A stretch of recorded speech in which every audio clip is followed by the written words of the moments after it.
नमस्कार दोस्तों, आप देख रहे हैं लोकमत हिंदी। मेरा नाम है सोनू कनौजिया। इनसाइड स्टोरी में आज हम बात करेंगे महाराष्ट्र कांग्रेस की।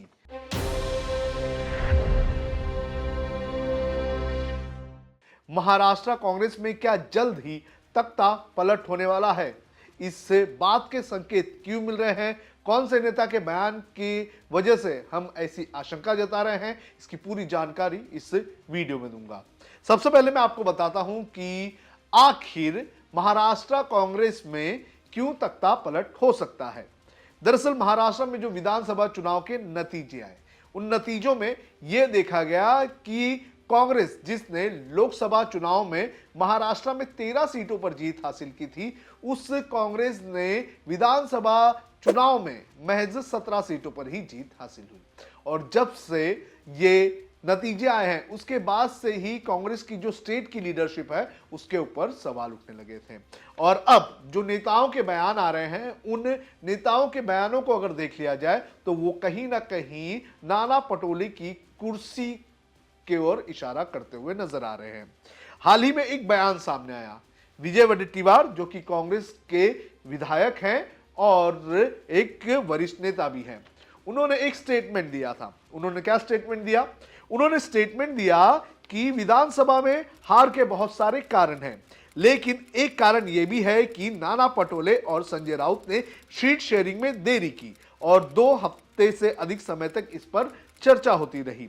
विधानसभा चुनाव में सीटों के बंटवारे को लेकर देरी हुई, इसलिए हम हारे। अगर समय पर सीटों का बंटवारा होता तो हमें प्रचार का समय मिलता, जो नहीं मिल पाया। विधानसभा चुनाव में हार का एक बड़ा कारण है बंटवारों में देरी, सीटों बंटवारों में देरी। नाना पटोले और संजय राउत इस बैठक में शामिल थे।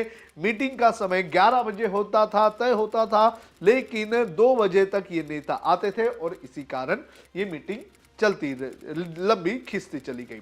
इसका असर ऐसा पड़ा कि नेता एक जगह से दूसरी जगह जाकर प्रचार नहीं कर पाए।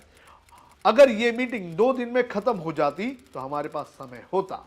और आखिरी में उन्होंने कहा कि क्या जानबूझकर किसी साजिश के तहत ऐसा तो नहीं किया गया। तो ये स्टेटमेंट विजय वडेट्टीवार ने दिया।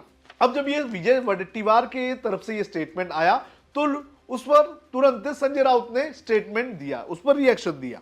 संजय राउत ने कहा कि जो कांग्रेस है वो अगर देरी नहीं करती विदर्भ की सीटों के लिए तो काफी चीजें बहुत जल्दी हो जाती। और जैसे ही संजय राउत ने इस पर रिएक्शन दिया तो सबको यह लगा कि ये जो लड़ाई है ये कांग्रेस और शिवसेना यूबीटी के बीच है, यानी कि ये दोनों आमने सामने आ रहे हैं। लेकिन इस पूरी कहानी के अगर पीछे देखा जाए तो पीछे कहीं ना कहीं ये संकेत मिल रहे हैं कि जो विजय वडेट्टीवार है उनका निशाना नाना पटोले भी हैं।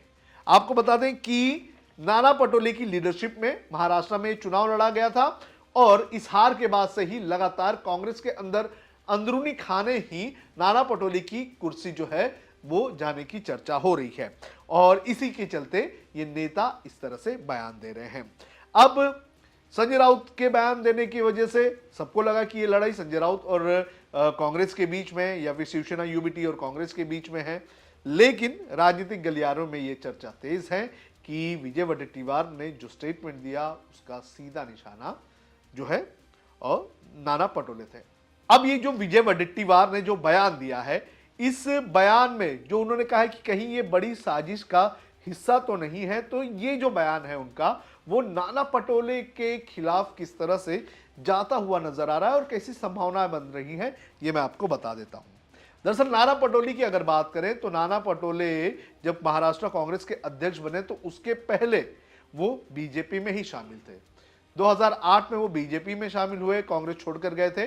2014 में उन्हें बीजेपी ने गोंदिया भंडारदारा से टिकट दी और वो जीत कर आए। 2017 तक वो बीजेपी में रहे और यहां पर रहने के बाद 2017 में उन्होंने पार्टी छोड़ दी और वापस से वो कांग्रेस में आ गए। और उसके बाद से ही लगातार जो नाना पटोले हैं उनके बीजेपी के नेताओं के साथ अच्छे रिलेशन हैं और बीजेपी के नेताओं के अलावा जो आरएसएस के जो कार्यकर्ता है उनके साथ भी अच्छे रिलेशन हैं। नागपुर से जहां से नाना पटोले आते हैं वहां पर बीजेपी जो संघ है उसका हेडक्वार्टर भी है और संघ के कई सारे नेताओं से काफ़ी अच्छी साठगांठ जो है वो नाना पटोले की है, यानी कि रिश्ते काफ़ी अच्छे हैं। तो जो ये बयान आया है विजय वडेट्टीवार का, वो कहीं ना कहीं इस रिलेशन के ऊपर इशारा कर रहा है। अब ये बातचीत तो हो गई विजय वडेट्टीवार की कि भाई हो सकता है कि उनका बयान नाना पटोले के खिलाफ भी होगा, लेकिन आपको बता दें कि कांग्रेस के एक कैंडिडेट है बंटी शेलके, जो कि नागपुर सेंट्रल से उम्मीदवार बनाए गए थे। उन्होंने भी इस चुनाव के नतीजों के हार के बाद नाना पटोले पर निशाना साधा था। उन्होंने लोकमत मराठी के रिपोर्टर से बात करते हुए भी कहा था कि जो नाना पटोले हैं उनकी वजह से वो हार गए। नाना पटोले ने आरएसएस के नेताओं के साथ हाथ मिलाकर और आरएसएस के नेताओं के साथ मिलकर उन्हें हराने का काम किया है। यानी कि नाना पटोले का जो संघ के साथ रिश्ता है वो कहीं ना कहीं कांग्रेस के नेताओं के बयानों से एस्टैब्लिश होता हुआ नजर आ रहा है। नाना पटोले जो है वो 2021 में महाराष्ट्र कांग्रेस के प्रदेश अध्यक्ष बने, लेकिन जो 2024 में विधानसभा के चुनाव हुए उस चुनाव में कांग्रेस जो है वो बहुत ही बुरी तरह से हार गई। और इस हार के बाद जहां एक तरफ महाविकास आघाड़ी की पार्टियां एक दूसरे के ऊपर आरोप प्रत्यारोप करते हुए नजर आ रहे हैं, तो कहीं ना कहीं अगर देख लिया जाए तो जो कांग्रेस के नेता हैं वो अब महाराष्ट्र के अध्यक्ष पद की कुर्सी से नाना पटोले को हटाने की तैयारी में लगे हुए हैं। नाना पटोले का हटना लगभग तय है। कहा जा रहा है कि आने वाले 10 से 15 दिनों में नाना पटोले की कुर्सी जाएगी और इसी कड़ी में ये सारे बयान सामने आ रहे हैं। ब्रॉडर पर्सपेक्टिव पर अगर देखें तो लोगों को लग रहा है कि ये जो आरोप प्रत्यारोप का दौर है ये शिवसेना यूबीटी और कांग्रेस के बीच है, लेकिन विजय वडेट्टीवार के बयान से ये साफ है कि महाराष्ट्र में कांग्रेस प्रदेश अध्यक्ष की कुर्सी का तख्ता पलट होने वाला है और कोई ना कोई नया महाराष्ट्र में महाराष्ट्र कांग्रेस प्रदेश अध्यक्ष बनेगा। तो इस तरह से महाराष्ट्र में तख्ता पलट होगा और आने वाले 10 से 15 दिनों में हमें हो सकता है कि इसकी जानकारी मिले। कई सारे नाम सामने आ रहे हैं। विजय वडेट्टीवार जो है वो खुद इस बयान से खुद को कहीं ना कहीं एस्टैब्लिश करने की कोशिश में लगे हुए हैं। इसके अलावा और भी कई सारे नाम जो है वो इसमें रेस में हैं। आपको क्या लगता है कि कौन महाराष्ट्र का कांग्रेस प्रदेश अध्यक्ष बनेगा? आप हमें कमेंट करके ज़रूर बताएं।